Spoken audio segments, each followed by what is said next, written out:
Your Netflix is special. When you go to Netflix.com or pull up the Netflix app on your phone, you're not just looking at the same Netflix as everyone else. You're looking at a special version of Netflix just for you. Almost everyone watching this will already know that Netflix customizes what shows and movies it displays based on your viewing habits. Netflix has said that they know if they don't get most people watching something within 90 seconds, they'll lose interest and move on to something else. So when you look at this page, you're looking at a complex system of multiple AIs working together to help you find something you want to watch as quickly as possible. If you're like me, you might have noticed recently that there are multiple versions of artwork for a lot of shows and movies. I found this interesting, but didn't think much of it, thinking that possibly they just rotated through various images to make the library of available shows and movies look fresh and interesting.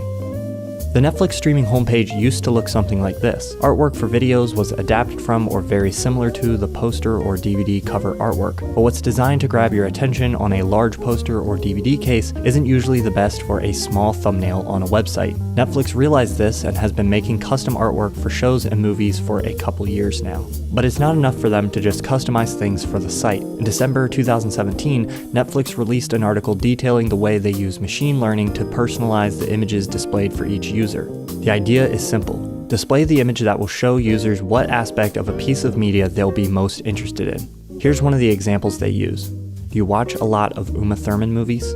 Then you'll probably get this artwork for Pulp Fiction. Never watch anything with Uma in it, but have watched everything with John Travolta that Netflix has to offer? Then you'll probably get this version of the artwork. It can also be customized based on genre. Prefer romance movies? You'll probably get this artwork for Good Will Hunting. More into comedies than romance? You'll probably get this artwork instead. There are a lot of different versions of each image, and you might see certain ones depending on what country you're from, if you're using Netflix on your phone, computer, or TV, generally the type of design aesthetics you like, and many other factors. In practice, it's not as simple as just showing the image that's most likely to get you to click. There are a lot of things that complicate the selection process. To predict what you'll prefer, Netflix is tracking everything you do on the site. What you click on, what you watch, how long you watch it, and the key thing they're looking for is called a quality engagement. Netflix wants you to find something you actually want to watch, so if you click on something and then stop watching it, that defeats the purpose. Because of this, they try to avoid clickbait images that misrepresent the piece of media. Netflix also has to take into consideration the look of the page as a whole. A certain image might stand out just because it's different from the rest of the artwork on the page. For example, images with large emotional faces generally get the most clicks, but if all the artwork is of a large emotional face, an image might stand out and get a click just because it's different. You can learn a lot about what Netflix thinks you like by looking at your homepage. Glancing over mine and my wife's, it's clear we like to watch a lot of crime dramas, documentaries, and historical fiction. Look at one of my brother's homepages and you'll see a lot of action-adventure, animation, and fantasy content. Here's my sister's page, where the difference of color scheme is immediately obvious. Each of these have a unique look and feel, and it's not just the images that Netflix is customizing. Each row is selected and arranged by algorithm, and the contents of each row are chosen to help you find content you're interested in watching. Even the number of rows shown is personalized based on your viewing habits. Netflix is trying to balance showing you new things and changing the layout so that it's fresh, with staying consistent enough that you can find something you saw before. There are thousands of variables and infinite combinations, but the result is a unique page for each user. Netflix thinks of itself not as having one product, but having over 100 million products, one for each customer. An interesting rule of thumb is that stuff found on the top left corner of the page is what Netflix thinks you're most likely to watch, and the stuff found in the bottom right corner is what Netflix thinks you're least likely to watch. This personalization is everywhere. Search results are personalized. Think what shows up in the Trending Now row is the same for everyone? Nope, those are trending items chosen just for you. These 3 screenshots were taken from different profiles on the same day at the same time. They even show you the continue watching row based on whether or not they think you're in the middle of binging something or in the mood for something new. I wanted to conduct an experiment to see how easily I could influence this system. I started up a fresh profile and decided to only click on the artwork that didn't have people or faces. This proved to be difficult as almost all the artwork initially contained a person. But if I kept choosing only images without people, would that change? It's easy to imagine a future where almost every element of a service is personalized for you, right down to the interface design, or the copy used to describe something. And this might be a great thing.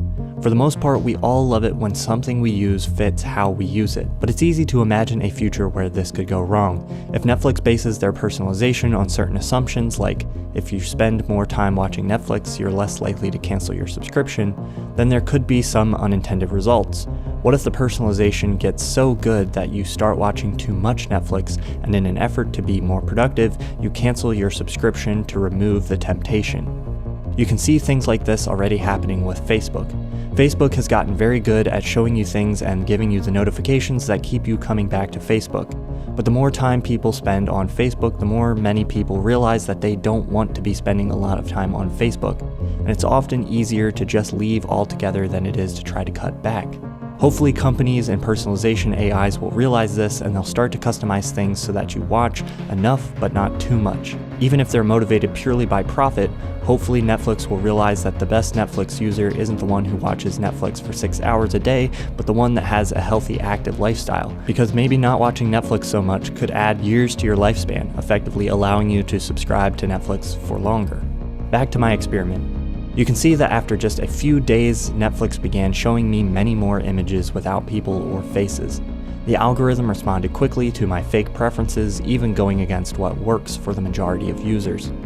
It's good for us to be aware of how things are being personalized and customized around us. It's fairly innocent when it's just Netflix helping you find a show you'll like, but what happens when our news is personalized for what we like?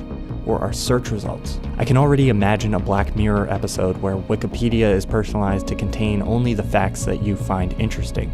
Don't get me wrong, I love what Netflix is doing. They've stated that their goal is to make it so that you can start up Netflix and it automatically starts playing the thing you want to watch. And if they accomplish that, that would be very cool. It's why their app feels light years ahead of most of the other streaming video apps out there. But we can't be naive to what's going on behind the scenes and how it might be affecting us. I'd like to thank my Patreon supporters for helping make this channel possible. I've recently started up a Patreon exclusive podcast where I talk about upcoming videos, review movies and TV I've been watching, and answer questions. Head over to patreon.com/ThomasFlight to hear it for yourself or to explore the other Patreon rewards I have available. As always, thanks for watching.